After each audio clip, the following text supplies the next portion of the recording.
네, 지역의 이슈를 속 시원히 풀어보는 헬로 이슈 토크입니다. 2019년이 얼마 남지 않았습니다. 연말을 맞아 우리 지역의 이슈들을 정리해 보고 있는데요. 자, 오늘은 2019년 부천시의 한 해 이슈를 정리해 보겠습니다. 함께할 두 분 모셨습니다. 박정산 더불어민주당 부천시 의원과 자유한국당 광내계 의원 나오셨습니다. 안녕하세요. 네, 안녕하십니까. 네. 자, 부천시 올해 여러 가지 큰 이슈들이 있었는데 우리 의원님께서 꼽는 가장 큰 이슈는 어떤 것이 있을까요? 2019년도 이제 부천시에서 하는 여러 가지 사업이나 정책들이 많이 있는데 그 중에서도 이제 대장동 신도시, 그 다음에 역곡 공공주택 지구 지정이 이제 큰 이슈로 생각이 되고요. 그 다음에 이제 그 민간 개발로 하는 영상문화단지 개발 사업 이 정도를 꼽을 수 있겠습니다. 그런데 사실 그런 정책들 중에 이제 의미 있는 거를 보면 부천도시공사가 이제 대장동 신도시나 역곡 공공주택지구의 이제 15%의 지분을 가지고 참여하게 돼 있습니다. 그래서 일방적인 LH 개발보다는 이제 우리 시와 함께 이제 협의해 나가면서 도시를 만든다는 게 큰 의미가 있다고 봅니다. 그래서 도시공사 같은 경우는 그런 기술과 노하우가 축적돼서 이제 앞으로 우리 그 구도심의 원도심의 이제 도시 재생이나 생활 SOC 사업을 직접 참여하고 진행해서 완벽한 지방공사로서의 기능을 다할 걸로 생각을 합니다. 그래서 그런 데 큰 의미를 두고 있습니다. 네, 정부의 3기 신도시에 부천시가 포함되면서 지역 주민들의 큰 관심을 받았는데 우리 광내 의원은 어떤 이슈를 꼽을 수 있을까요? 아무래도 우리 부천시가 대규모 개발하는 그 사업들이 많은 것들이 하나의 큰 이슈가 될 것이고요. 왜냐하면 그렇게 되면 도심의 여러 곳곳이 변하게 될 테니까 그게 이슈 중에 하나라면 동감을 하고요. 그리고 또 하나를 들자면 시민의 입장에서 가장 큰 변화는 그 행정체제가 개편된 거, 그러니까 광역동으로 된 게 시민이 몸소 체험하면서 지금 체감하면서 아주 불편하고도 아주 안타까운 것 중에 하나라고 저는 보고 있습니다. 그래서 두 가지, 한두 가지를 꼽자면 대규모 개발 사업과 그리고 광역동 체제로 변화한 거, 그 두 가지를 들 수 있다고 볼 수 있습니다. 네, 광역동 행정 개편은 저희도 많이 보도를 해서 주민들 관심이 많은데 그 부분은 뒤에 가서 다시 한번 짚도록 하겠습니다. 자, 이렇게 좋은 이슈들을 꼽으셨는데 좀 아쉬운 점도 있을 것 같은데요.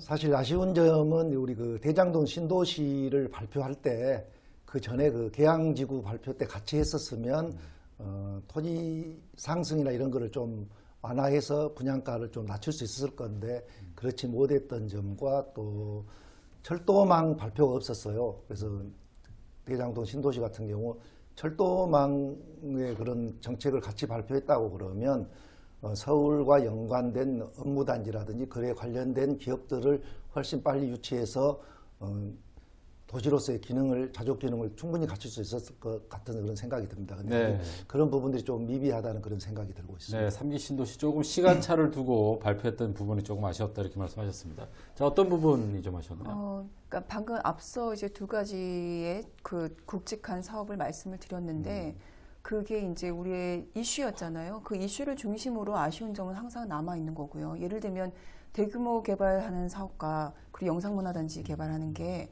어떻게 보면 그 업체나 LH나 도시공사나 이런 관점에서 바라볼 것이 아니라 조금은 시민적 관점에서 또 여러 가지 검토해야 될 상황들이 많은데 조금 아쉬움들이 많이 남고요. 그리고 아직은 끝난 게 아니기 때문에 지금부터라도 좀 공론화 현장이 좀 필요하고 그리고 시민적 관점에서 좀 다시 논의를 할 필요가 있다는 생각이 듭니다. 그래서 그런 면에서 지난번에 우리가 또 통과가 되지 않았거든요. 영상문화단지 같은 경우는요. 그러니까 뭔가 좀 단계를 조금은 좀 천천히 가더라도 이번에는 좀 정확하게 갔으면 하는 바람이 있고요.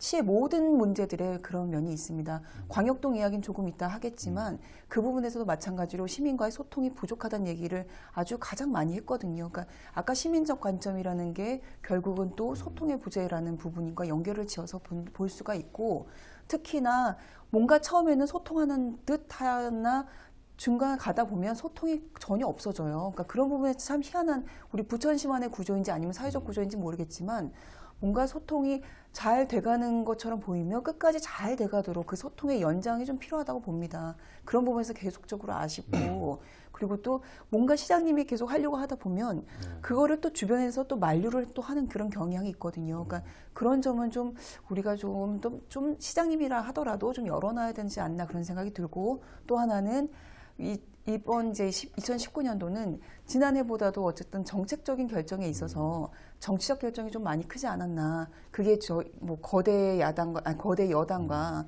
소수 야당의 그런 문제점의 큰 문제잖아요. 그러니까 그런 부분에서 약간 정쟁적 결정이 되지 않았나 그런 점에서 좀 아쉬움이 많이 남습니다. 네, 우리 광명희 의원님은 아쉬운 점이 더 많은 것 같고 아무튼 여야의 의견이 다르신 것 같은데.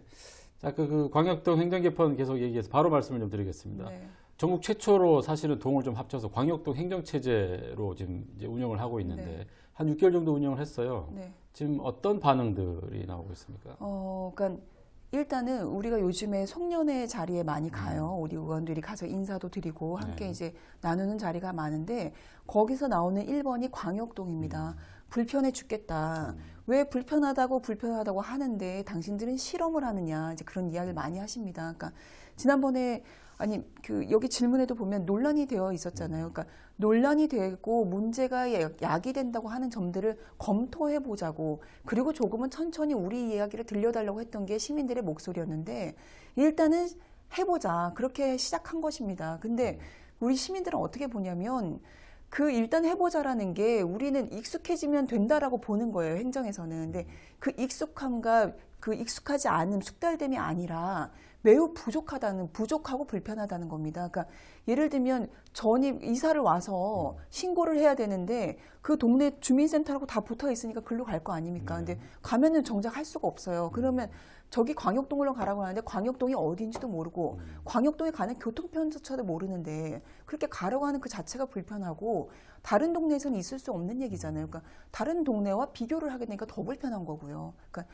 그렇게 되는 문제가 한둘이 아닙니다. 폐기물 문제도 마찬가지예요. 지금 대형 폐기물을 밖에다 버리는데 계속 시에서는 조금씩 편해진다고 하지만 시민들은 계속적으로 불편하다고 하거든요. 그러니까 대형 폐기물 붙여야 될 게 요즘 더 늘어나고 있어요. 근데 그런 부분에 있어서 특히 어르신의 경우는 직원들이 아무리 친절하게 해주더라도 불편한 건 불편한 거고 그리고 그렇게 하는 게 합리적이지 않다고 판단하는 부분은 시에서 좀 시정을 해줬으면 좋겠는데 시에서는 시정해 줄 수 있는 여건이 아니라고 합니다. 그러니까 그런 부분은 문제인데 어디까지 끌고 가서 누가 해결해야 될지는 알 수가 없는 문제인 것 같습니다. 그래요. 광역동 불편한 얘기를 하셨습니다.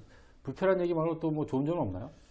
네, 우리 강대경 의원께서 말씀하신 그런 불편한 내용들도 일부는 발견되고 있습니다. 그런데 이게 광역동 행정체제 개편은 전임 김만수 시장이 약 2015년부터 추진해서 지금 올까지 이렇게 추진하던 거를 현 장덕천 시장께서 이제 완성된 정책이라고 보면 됩니다.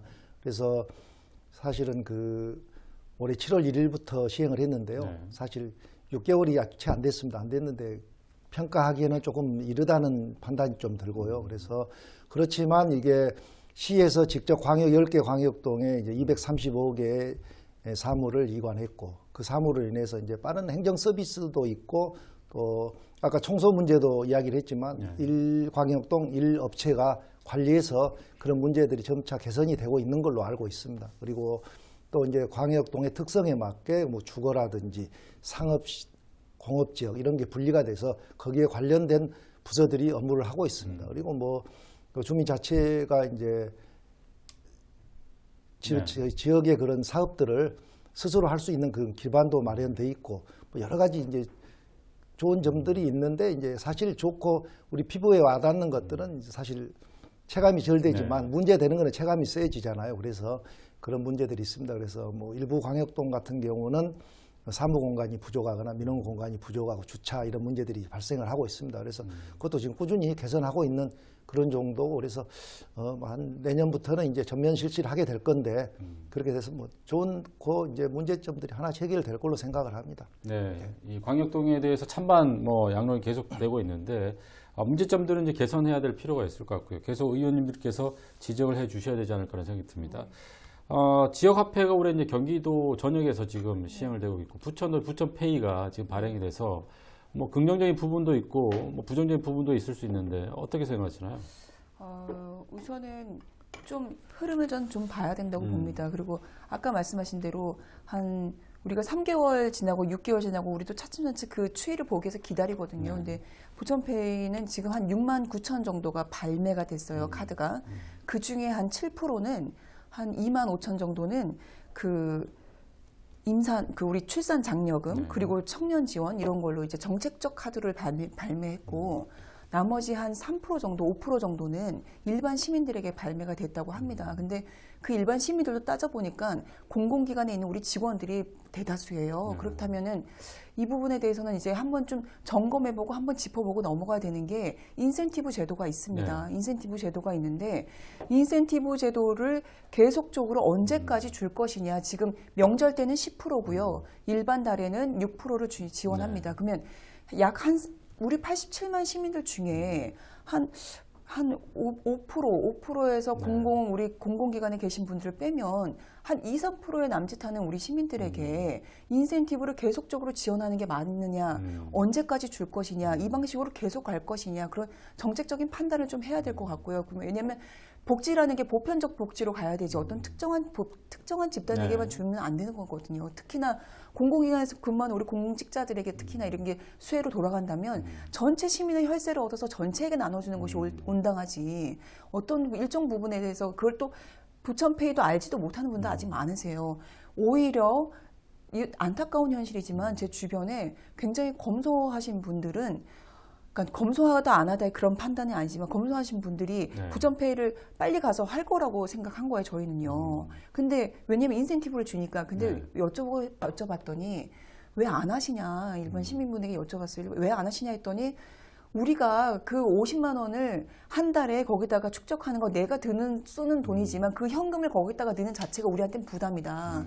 아무리 55만 원을 준다 하더라도 부담이다. 카드는 그 달이 아니라 그 다음 달 나오잖아요. 그러니까 그게 카드를 쓰는 이유가 또 다르거든요. 그러니까 그 현금을 갖다 쓰는 게 우리 일반 시민들에게 그렇게 녹록한 일은 아닙니다. 그러니까 전체적으로 누구에게 어떤 혜택을 줄 것이냐. 하지만 이 부천페이라는 게 지역 상권을 활성화하고자 했던 그런 궁극적 취지에 대해서는 제가 어느 정도를 공감하고 그 부분에서는 전 장려하고 싶지만 약간 이런 인센티브 제도나 이런 부분들의 미스매치한 부분 이걸로 인해서 오히려 이 정책이 좀 잘못되가는 방향으로 가지 않게 정책적 결정을 좀 빠르게 좀 해줬으면 좋겠습니다. 특정 시민에게만 좀 혜택이 돌아가고 어차피 또 인센티브라는 게 이제 세금으로 들어가는 거기 때문에 그런 부분에 대한 좀 지적을 했는데 어떻게 좀 생각하세요? 예, 이제 부천페이 지역화폐는 소상공인과 영세 자영업자들의 매출을 늘리고 그 지역의 상권을 활성화하기 위한 정책입니다. 그래서 이 소득을 늘림으로써 이제 그 소득에 대해서 이제 판매되는 제품들의 생산이 늘어나고 그럼으로써 이제 선순환 구조로 이제 소득 주도 성장과 연결된 이런 정책으로 생각을 하고 있습니다. 그리고 우리 부천시에 현재 한 340억 정도가 발행이 돼 있고 올 연말까지 한 370억 정도 발행이 될 걸로 아는데 일반으로 판매된 게 약 한 250억, 그 다음에 이제 정책적으로 판매된 게 약 한 90억 정도 되는데, 그거는 이제 청년수당과 출산장려금이고, 그렇습니다. 그래서 지금 보면 약 한 5만여 개의 가맹점이 있고, 이제 또 아까 관계의원께서 말씀하신 7만여 장의 이제 카드가 발행이 돼 있습니다. 그래서 지금 볼 때 우리 부천시에 거의 뭐 한 350억의 이제 매출이 높아졌다라고 생각을 하면 되겠죠. 그래서 그런 게 이제 우리 경제에 기여하는 공이 크기 때문에 내년에도 이제 약 추가로 한 400억 정도를 발행을 하려고 하고 있습니다. 그 이유는 이제 국비와 도비가 좀 늘었어요. 그래서 사실은 올해보다 시비 부담이 줄어드는 그런 현상이 있습니다. 그래서 그렇게 해서 한 400억 정도 발행을 할 계획이 있고, 또 이제 1인당 50만 원으로 상향했는데 50만 원을 상향한 이유가 그거를 뭘 장려하는 것보다는 보통 이 시민들께서 충전을 할 때 40만 원인 거를 모르고 50만 원으로 많이 충전을 해서 10만 원 돌아오고 환불하는 이런 상태가 발생을 해서 그 시민들이 그냥 기준으로 알고 있는 이런 50만 원으로 상향을 한 걸로 알고 있습니다. 이거는 뭐 시장의 활성화에는 큰 도움이 된다고 생각을 합니다. 네. 자, 다음은 뭐 부천 현안 중에 가장 큰 현안 중에 하나가 바로 도시개발 계획인데, 부천 지금 영상단지에 대한 개발 계획에 대해서 주민들의 관심이 굉장히 높습니다. 주거단지 비율 때문에 뭐 여러 가지 또 찬반 논란이 일고 있는데 현재 지금 어떻게 진행되고 있나요? 부천 영상단지는 이제 유통 재벌을 유치하려다가 이제 실패하고 1단계 계획에 실패를 해서 이걸 통합 개발로 이제 2018년도에 제안을 해서 이제 GS 컨소시엄이 선정돼 있는 사업입니다. 그래서 거기에 우리 부천의 미래를 책임지는 또 우리 부천과 맞는 영상과 문화 콘텐츠 기업들을 유치하는 그런 사업입니다. 그래서 현재 해외 이제 글로벌 기업이 이제 뭐 소니 픽처스와 한 11개 회사와 국내 이제 EBS를 통하고 한 17개 업체가 들어와서 이제 사업을 할 걸로 생각을 하는데, 그 사업을 하기 위해서 이제 사실 자본이 필요한 부분이 있는데, 그거를 우리 시가 직접 개발을 하거나 아니면은 도시공사가 개발을 하는 것보다는 민간 영역에서 개발하는 게 어떻게 보면 더 안전하다라고 이렇게 판단을 해서 이제 추진하고 있는 사업입니다. 그래서 지금 시에서도 상당히 고민을 하고 있고, 시민들의 이제 도움이 되는 그런 정책 방향을 계속 이렇게 이제 점검하고 또 개선해 나가고 있습니다. 그래서 이 주택이 높다는 그런 이야기가 있어서 사실 그 영상문화산업단지의 약 한 9% 정도의 주택 토지 비율을 줄이고 그 산업단지로 늘렸습니다. 그래서 그렇게 해서 이제 다시 한번 이제 제안을 했는데요. 그 표를 좀 보면은 복합시설 유용지가 원래는 37.5%에서 29.7%로 줄어들었고요. 그 다음에 영상 콘텐츠 기업 유용지가 이제 6.4%에서 10.9% 늘렸습니다. 그렇게 늘림으로써 이제 GS에서 개발 이익이 좀 줄었는데, 그런 부분들이 이제 공공 기여를 조금 줄이고 해서 이제 추진하고 있는 사업입니다. 그래서 일부에서는 염려를 네. 하고 있는데, 그래도 그 추진 방향이 맞다고 생각을 하고 있습니다. 네. 이 영상단지는 이제 부천의 마지막 나온 노른자 땅이라고 얘기를 하고 미래 먹거리라고 좀 관심들이 많습니다. 이게 잘 성공을 하려면 어떤 점들이 좀 보완이 돼야 될까요? 지난번에 이제 우리 여기 와서 또 토론할 때 제가 이제 그때 나왔던 이야기들입니다. 결국은 그러니까 EBS가 들어온다고 하는데 어떤 형태의 EBS냐, 소니 피처스가 들어오는데 어떤 형태의 소니 피처스냐가 중요하다고 봅니다.